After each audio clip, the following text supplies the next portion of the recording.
What's up everybody, Rob Ferretti here, and today's video is sponsored by Vava dash cams. And what's important about the Vava dash cam, I've talked about a bunch of dash cams. I don't have to explain to you again the merits of having a dash cam. Nobody's ever said, man, I wish I didn't have that dash cam running, because it's your footage. If you actually record something you don't want to, you throw it in the garbage. But the only time anyone's ever mentioned a dash cam is, wow, I wish I had that on camera. And this will help you avoid that sort of annoyance. And I've had that happen a couple of times. When I hit the deer in the BMW, when something fell off something at some point in time. I don't even remember what it was, but I remember I was annoyed that I didn't have it on the dash cam. Now, the Vava dash cam is a little bit different. The Canadians are gonna love it because it looks like a hockey puck, but it's attached in the window with a magnet. So it's a circle and you get a 360-degree rotational view. So I would like to call it the cop dash cam. So when you get pulled over, I've tried this in the past. Oh, I'm by myself, I wanna film this, but I can't because I can't manipulate the dash cam to not like sort of point out that way. It's designed to point out the window. This one, you just spin it. It's on a magnet. You spin it, now it's facing the window and everything else, and you get exactly what you want. So now you get the footage of what happened to cause you to get pulled over. You turn it, you get the footage of the interaction. Boom, you get the footage of whatever you want. And that's a really cool feature that you have in the Vava dash cam. It's the same high quality 1080p video footage that you're gonna get in a bunch of the other ones. Very, very solid product, and it's going to be a permanent fixture in my tire hauler back there, which is about to go to Florida. We have about a day to get there, and we'll have about however much footage we need on the dash cam. If anything happens, we'll be able to bring it to you, thanks to them. So this trip to Florida, brought to you by Vava dash cams. Check out the link in the description and scoop yourself up one today.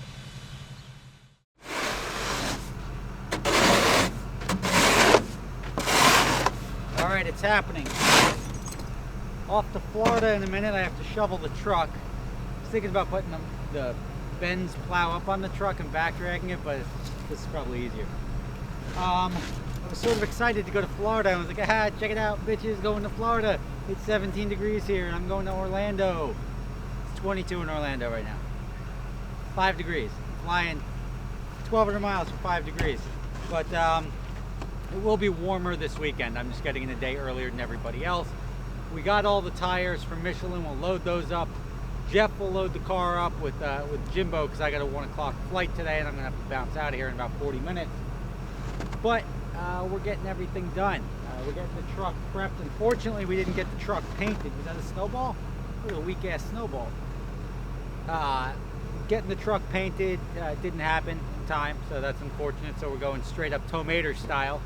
And yeah, I mean, we'll get down there. It's now Thursday. The event starts in a day and a half. Luckily, it's not a long drive. It's a one-day drive. Jeff's going to be doing that. We haven't road tested the Corvette, but I decided, like, road testing it, what are we going to do? Break it? There's nothing we're going to do to fix it if it does break, so let's just send it and we'll deal with it down there if we have to. Welcome to the Project Car Challenge. We've got Jeff going down with this truck, which is going to be good. I'm dumping in my espresso maker just in case we can make that happen when I finish cleaning this off. The other thing, as heinous as this truck looks before we go, because it hasn't been painted yet, it's not that bad. Because, yes, it looks awful, but as I've proven here, with just a little bit of water, essentially, it gets back to normal. So we just got to sort of power wash that off, and it's not gonna look as gangsta as this. It'll actually look nice. I'm still doing Speed Force 1, but you know, life gets in the way sometimes, and there's lots of projects happening at the same time. This Project Car Challenge is pretty big, and I'm in the middle of like a arbitration, which it's a legal term for essentially like a private trial for parties that are in dispute. I'll leave it at that, but that's taking up a lot of time. Still going to Florida, sending it ugly. This is an ugly truck. All I gotta do is use my boot and clean the whole thing off, but we'll take care of this when we get back. I'm just explaining why it's so freaking ugly and why I haven't painted it. Because everyone's like, oh my God, you ruined the truck. Didn't really ruin it yet. We're gonna paint it soon.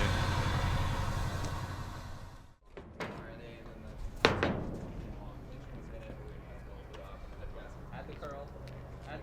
Yeah, I saw a little tilt that way the first time. Okay.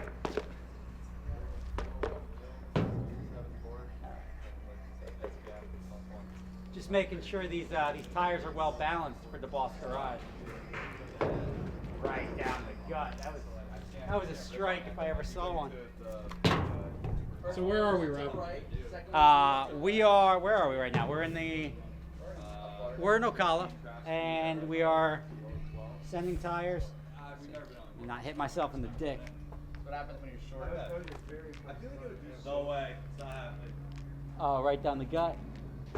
Strike. Oh yeah. We're in Ocala. I got the tires changed on the Vet. We finished peeling off the wrap, and the hood is the only thing because it was repainted. Oh, it was repainted because I bought it and it wasn't that color on my car. The wrap peeled off the paint there, but the rest of the car looks all right, representable. And we got JR Garage here. We got Tommy here. Hey, hey. We got Jeff the Man Bun over there hanging, playing with the tires. And we have a development, which is my truck. My truck, had some issues on the way down. And let's just say the wheels were falling off. And when I say the wheels were falling off, that vibration that I couldn't figure out, I think I was losing lug nuts in the back. And I lost like 8 of the 10 lug nuts on this side. That's not good. So we ended up stretching out the holes on the wheels, and this side was pretty fucked. And Jeff called me at like 1 in the morning last night to tell me this. And I was like, all right. We called a couple of 24-hour places in South Carolina, which turned to be not 24-hour places because nobody answered at 1 in the morning. And ultimately, Jeff took a couple of lug nuts off that side, put them on this side, continued down to Florida. But the other problem is the license plate, because of the vibration, rattled off somewhere between South Carolina and Florida, and now we have no plate on the truck. So explain that one. Like, how do you not get pulled over without a license plate? Because it's Florida. It's Florida, but now... Literally had a cop behind me and didn't pull me over. Yeah, but now I don't have a plate for the truck, and I don't have a plate for the Corvette, because I took the Corvette plate and put it on the truck, because although I got my truck registered, the plates didn't arrive in time, so I had a registration if you wanted to look it up, but like now I've got no plates for my Corvette. But I'm in Florida, and my Corvette's registered in Florida, so technically I could be like, oh, could you just print me another one? I guess I've got the registration, so that's good. Yeah, I feel like it. But like, that thing doesn't really get pulled over by itself. Welcome to the Project Car Channel. Yeah, welcome to Florida.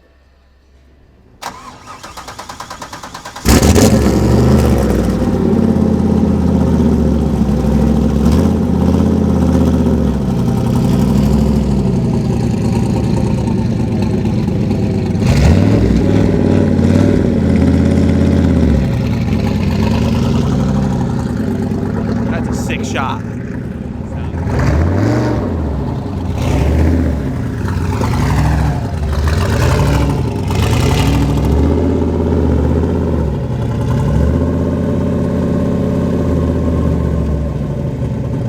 Tell me that's not the sickest fucking trailer around. That is sick. Race car straight up, don't even have to do a That's damn nice, thing. that's nice. It looks like you Volkswagen did though. What's that? With the rust. Yeah. He talked shit about Jeff's hood. The Boss Garage is here from Canada. Literally just rolled up. Watch your step there, you got it, Jimbo. We don't have workers' comp here. Got the new Michelin Pilot Sport Cup tires on, and they're pimp. I mean, it's like night and day. And I didn't play with the brake bias because I know Justin had a problem locking up the rear tires in a straight line last time. But I think the fact that it's got stickier tires on it, we won't have that problem. We hope. And if we do, hopefully we don't flat spot them. Well, let's check out the boss's car.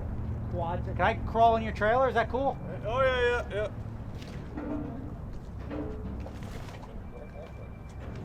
Well, it's coming off the trailer in a second, Yeah. but we'll check this thing out. Quad turbo LS Audi, all-wheel drive still, right?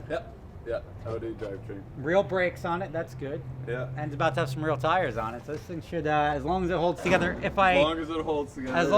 if I saw it correctly, it just started getting it running, right? Yeah. So I'm not gonna lie, it's not a sorted car, but None of them are. Though. That's the and whole that's thing. the whole part. Right? At It's a project car. You sent it because. Hold on one second. This is probably Lou. Hello. Rich will tell you about it. Hello. So yeah, we what it is a 1990 Audi Quattro that we dragged out of a scrapyard. The body was in mint shape. Miled out, stripped the whole drivetrain, put all new suspension, all new bushings on it. We threw away the 3.6 Audi V8, put in a 4.8 GM. Redid the bell housing on the Audi 01E transmission that Advanced Automotion built for us and adapted it to the GM transmission. So we kept the entire Quattro driveline. We put SRT8 Brembos on it off of an SRT8 Dodge actually. And then it's got 4 turbos, so two-stage turbos off of a 4.5 liter Power Stroke diesel in it. Intercooler, everything's in the back, and the engine is kissing the bumper. So it's kind of a unique build, yeah.